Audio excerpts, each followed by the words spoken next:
चंद्रवंश के वर्णन में कहते हैं कि राजा मैंने सूर्य वंश के महान चरित्र राम के चरित्र को संक्षिप्त में सुनाया। अब मैं उस चंद्रवंश की कथा कहना चाहता हूं जिसको तुम सुनने के लिए 4 दिन से भूखे और प्यासे बैठे हो।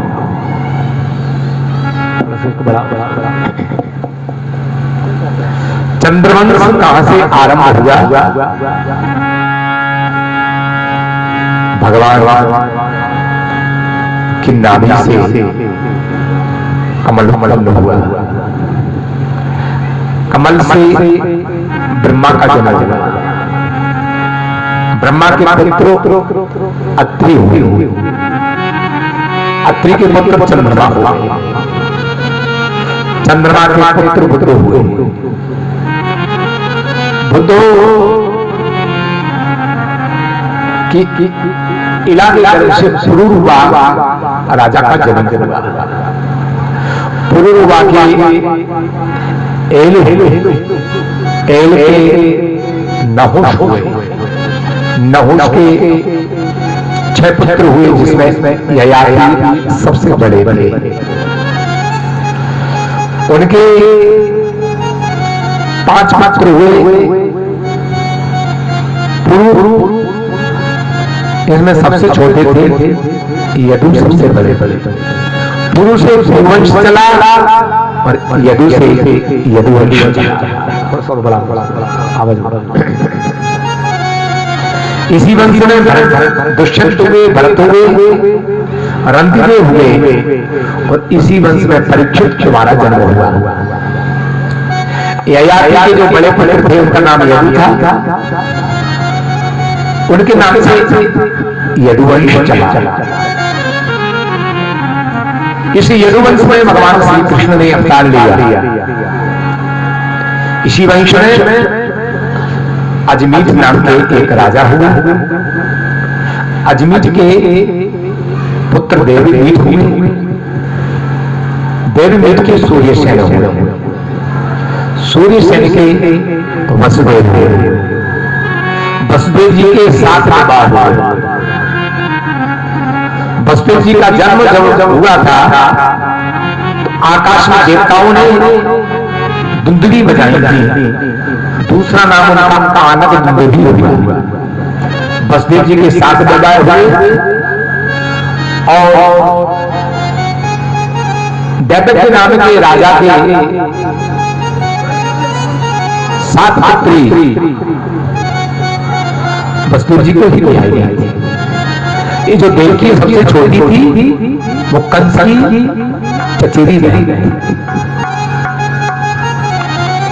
कंस का पिता उग्रसेन और देवकी ये भाई। उग्रसेन का पुत्र कंस बड़ा ही दुष्ट स्वभाव, क्रूर स्वभाव का था। वह बहुत ही ज्यादा घमंडी, अभिमानी और हिंसा था। उसके अत्याचार को देखकर के प्रजा में भय उत्पन्न हो गया। कंस ने सोचा कि प्रजा के लिए अपने बस में कैसे करना चाहिए, तो उसने अपनी चचेरी बहन देवकी का बहुत ठाडवाद से विवाह करने का संकल्प लिया। यहां से 10वें स्कंद भागवत का शुरू होता है। सुखदेव जी कहते हैं कि राजा कथितो वंश विस्तार भवता सूर्यो राजां चो वंशाना चरितम पराभुतम।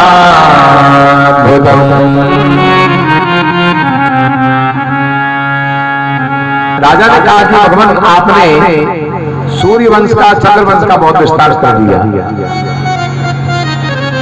और अब तो कम समय ही रहा है, 7 दिन हो जाएंगे। अब तो 7 बाकी के शेष दिनों में मुझे मेरे कन्हैया की विस्तार पूर्वक कथा सुना। सुखदेवी ने कहा कि राजन, भगवान श्री कृष्ण ने मथुरा में अवतार लिया, गोकुल में बाल लीला की, वृंदावन में गोचारण किया और पुनः मथुरा में आकर के कंस का वध किया, फिर द्वारिका चले गए। द्वारिका में उन्होंने द्वारिकाधीश से राजपाट किया, महाभारत का युद्ध करवाया और यदुवंश का विनाश करके स्वयं धाम में चले गए। ये मैंने बहुत जल्दी कृष्ण की कथा कह दी। राजा तो उदास हो गए कि बड़े बड़े राजाओं की कथा तो आपने विस्तार से कही और जिनकी कथा मैं विस्तार से सुनने के लिए बैठा हूं उनकी कथा को आपने एक मिनट में चटपट कर आप तो विस्तार से सुनाइए। मैंने सुना है कि वसुदेव जी की जो दूसरी पत्नी थी रोहिणी, उनके गर्भ से बलदेव जी ने जन्म लिया और वे बलदेव जी शेषावतार सबसे पहले देवी जी के गर्भ में आए। एक बालक दो माताओं के गर्भ से कैसे पैदा हो सकता है, ये सब मुझे बात बताई। राजा तुम वास्तव में ही कथा के पिपासु, तुम्हारे जैसा कोई प्यासा व्यक्ति यदि कथा को सुनने के लिए बैठ जाए तो तख्ता पर सकता है। सूरसेन हो यदुपति मथुरा पुरी, सूरसेन यदुवंशी महाराज, उनके जो राजा है वृषेण, उनका राज्य था मथुरा था। उनका पुत्र कंस बड़ा दुराचारी कंस ने सोचा कि प्रजा में मेरी बाहुबाई हो जाए, इसके लिए कोई अच्छा काम करूंगा। कुछ लोग तो अच्छा करने के लिए अच्छा काम करते हैं और कुछ लोग अपनी बुराई को छुपाने के लिए अच्छा काम करते हैं। अच्छा करने के लिए नहीं कर रहे, हमारी बुराई छुप जाए इसलिए अच्छा करते हैं। कंस उसी श्रेणी का आदमी है। इसने देवकी का विवाह किया, अपनी बहन को बहुत संतुष्ट और खुशी रखने के लिए उसने बहुत दहेज दिया। दासीना सुकुमारी दहेज में दासियां बहुत सुकुमारियां, वैसते सबरवनं कृते, हजारों हाथी, हजारों घोड़े, बड़े बड़े सुंदर सुंदर वस्त्र, सोना चांदी हीरा मोती जवाहरात सब कुछ दिया। दुहे प्रेम कहा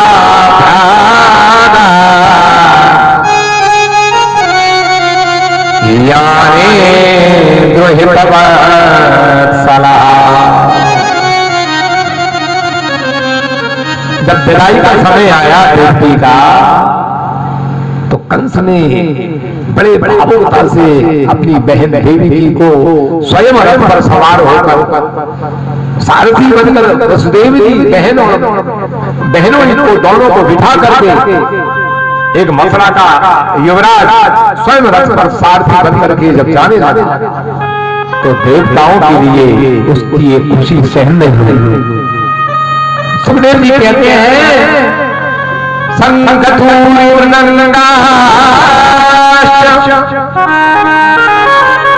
उसकी विदाई का समय है, शंख थूर्य मृदंग ध्वनि बजने लगी है। प्रयाण पत्रमेता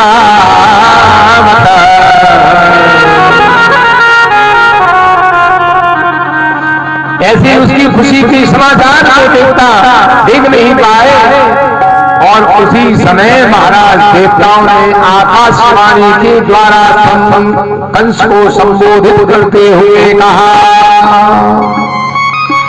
पथि प्रहार पक्रमेता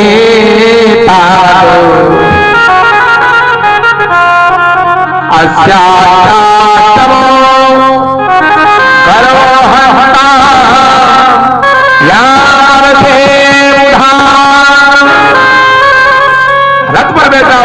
वसुदेव की और वसुदेव को जब विदाई दे रहा था, उसी समय एकदम भागा, बादल से बिजली चमकी, भरता है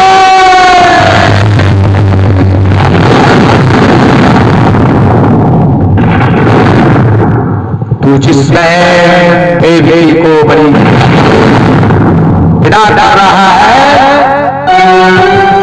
तुझे पता नहीं है किसी देवी के आज का बालक जो होगा वो तेरा काल होगा। कंस का मूल बदल और दुष्ट का मूल कब बदल जाए इसका कोई भरोसा नहीं। तम जुगुप्तम कर्म, बहुत ही गहन कर्म करने के लिए तत्व हो गया। पतिम ही कंशम अग्नि खंड पानी कचकते ही देवती के बाल को पकड़ लिया उसने और रथ से घसीट करके नीचे वसुदेव जी ने कहा कि ये क्या कर रहे हैं? अभी तो हंसी खुशी से बहन को विदाई दे रहे थे और विदाई के करुणा में तुम रो भी रहे थे, और युवराज ये तुमको क्या हो गया? तुम्हें ये अचानक तुमको ये क्या हो गया? बोले तुमने सुना नहीं, ये आकाशवाणी इसका 8वां बालक मेरी काली की घोषणा कर रहा है, ना रहेगा ना बजेगी बांसुरी, मैं इसी को मारे देता हूं।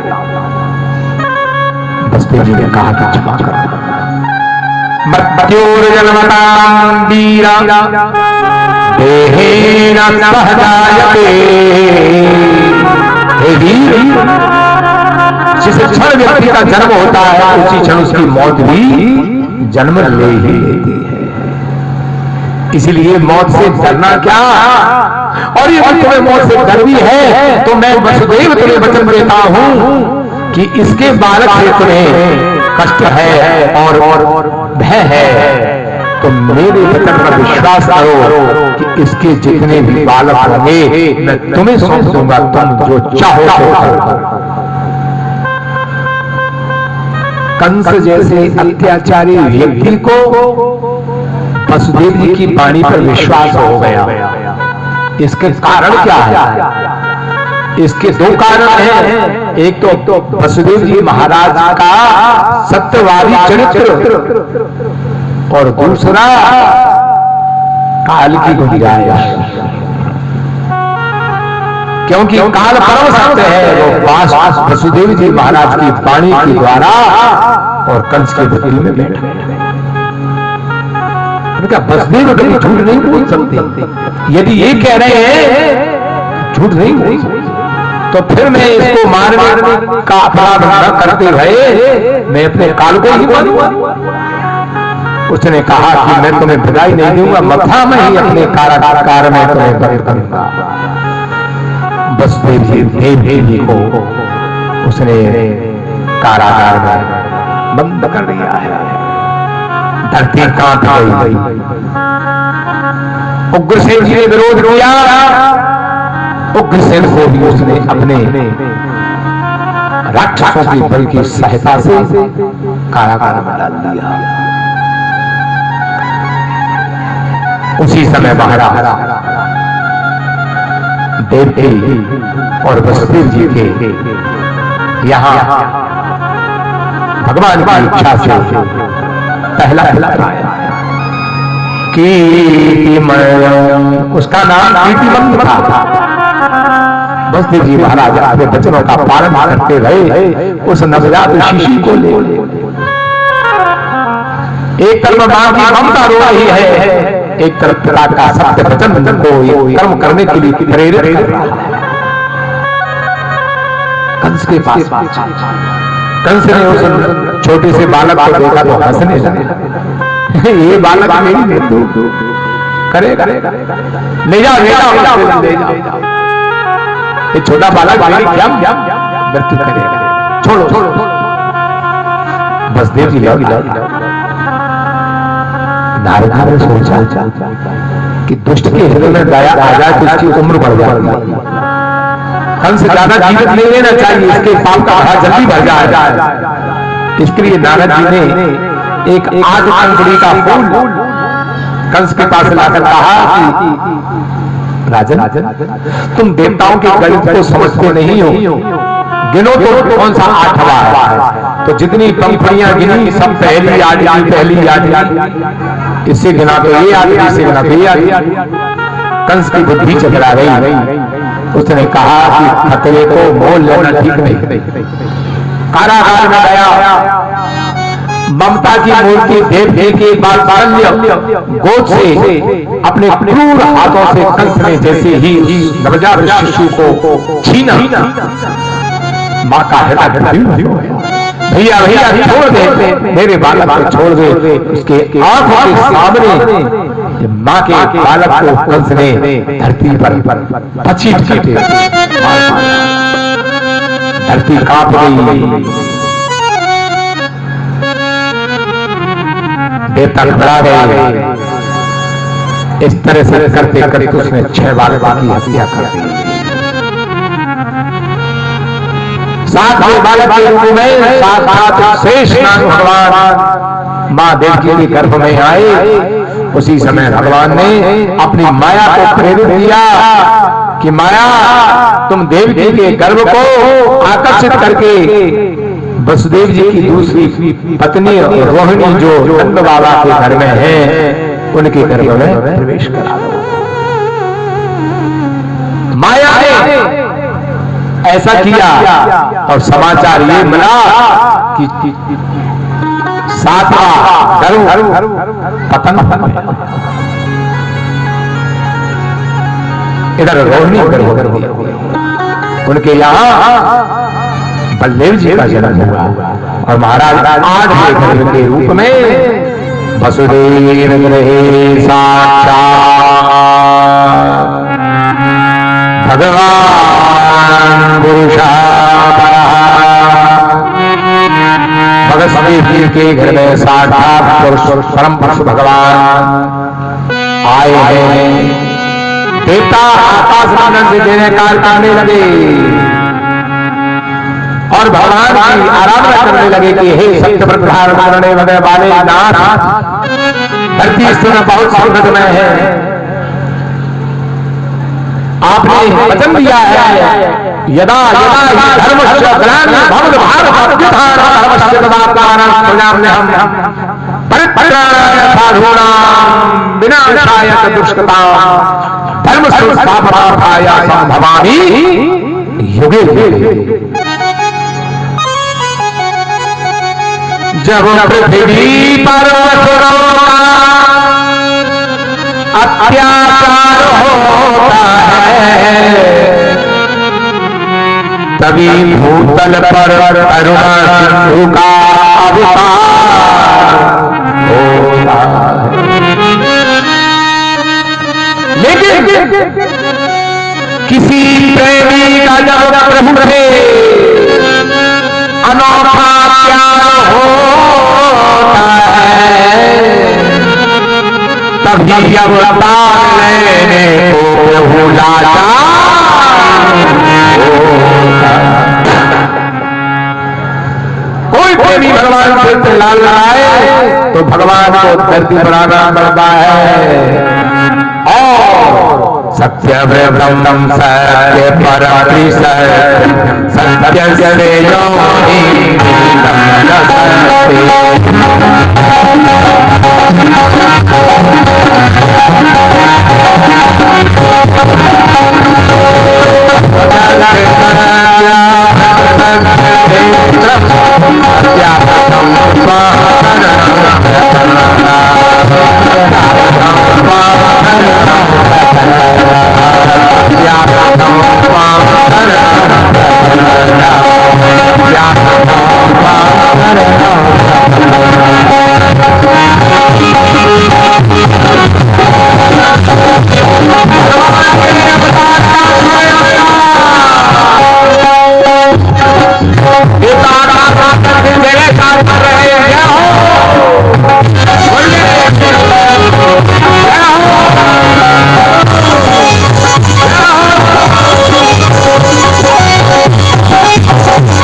व्याकुल हो गए।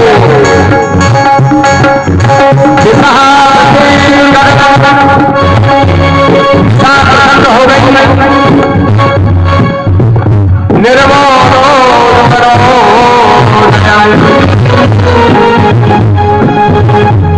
निर्मलता छा गई। वही मंगल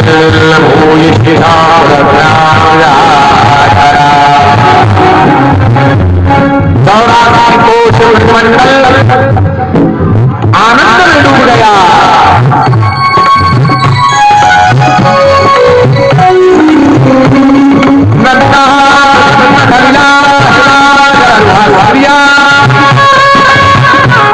यमुना नदी प्रसन्नता से रह रही है।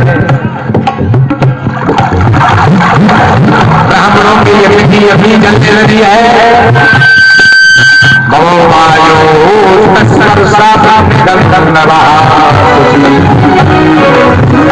शीतल सुगंध बाजू रहने लगे है। बड़ा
देखिए बसदेव जी महाराज जन्मते ही भगवान श्री कृष्ण को कंस के कारागार से बाहर निकाल कर गोकुल में ले आए।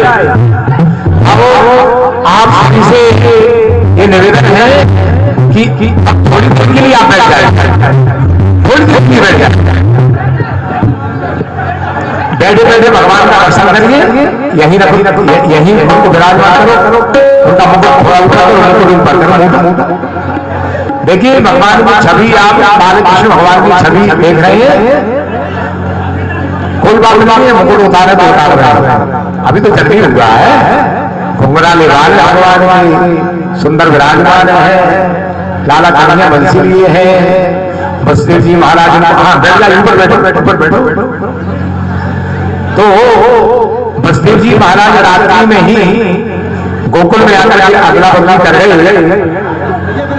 और कन्या को ले गए। उस कन्या का कंस ने वध किया, लेकिन कंस के हाथ से छूट करके आकाश में उड़ गई और कहा कि कंस तू मुझे क्या मारेगा, तेरे मारने वाला तो तुझ में पैदा हो। कंस घबरा गया और देव की वस्तु से क्षमा मांगी। और इधर देखिए आप इनको एक साइड में कर दो, एक साइड में, इधर इधर जाओ, ऊपर जाओ, ऊपर जाओ, कुर्सी हटाओ, यहाँ पे मुकुट हटा दो, बस बिठा दो। अब देखिए आप अभी भगवान का दर्शन भी करेंगे, स्वरूप का भी दर्शन करेंगे, इनकी पूजा भी करेंगे। पहले तो ये देखिए कि बिल्कुल शांत, बिल्कुल शांत हो जाएगी। अब क्या हुआ कि रात्रि में बसदेव जी महाराज लाला कन्हैया को रख गए यशोदा जी के यहाँ। सुबह हुआ पता चला कि यशोदा जी की यहाँ तो लाला के जन्म भयो। नंद जी महाराज ने जो गैयन के ब्राह्मण की सेवा करी, बाको फल उनको प्राप्त भयो है। तो भैया क्या हुआ है, बिल्कुल ध्यान से सुनिए।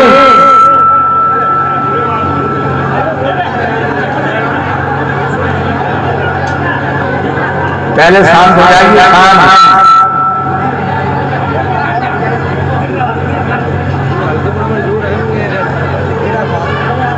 बोलिए नंद के लाला, सभी जय बोले। जिनके यहाँ लाला का आनंद लूटना है, जिनके घर लाला का आनंद हो, कि जयकार में कमी न रखे। बोलिए नंद के लाला की, बोलिए नंद के लाला की, लाला के बाबा की, बाबा के लाला की, लाला और बाबा की, बाबा और लाला की, बोलिए के आनंद की। अब ब्रजवासियों को पता चला, अच्छा ये गोपियां आ रही हैं, सुनिए, ये रास्ता दीजिए, रास्ता दीजिए, गोपियां आ रही हैं, थाल भर करके ला रही हैं, नंद जी की यहाँ बधाई देने कीजिए। गोपिया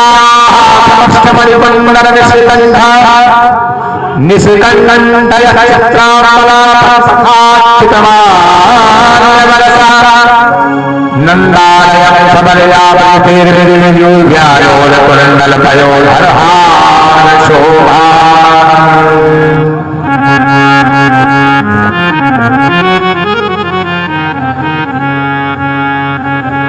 अरे कन्हैया झूले पलना,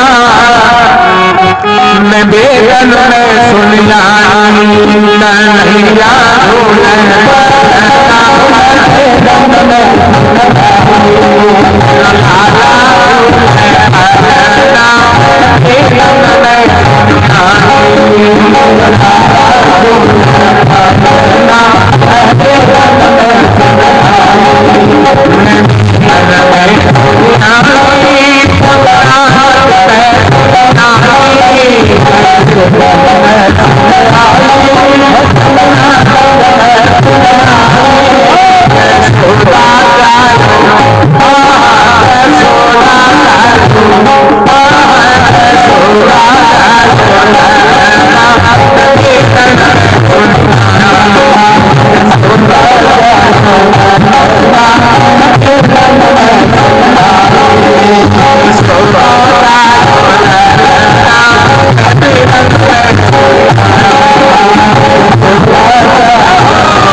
ये गुलाल आगे आगे इंतसाला मथुरा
देखिए लाला कन्हैया के जन्म की बधाई गाई जाएगी। अपने हाथ से न लूटे, अपने हाथ से न लूटे, यहीं से लगाया जाएगा। कुछ वहां ये सारा ले जाओ, उधर खड़े होकर के फेंकना। हाँ, इधर से बधाई गाई जाएगी, पीछे वालों को भी ले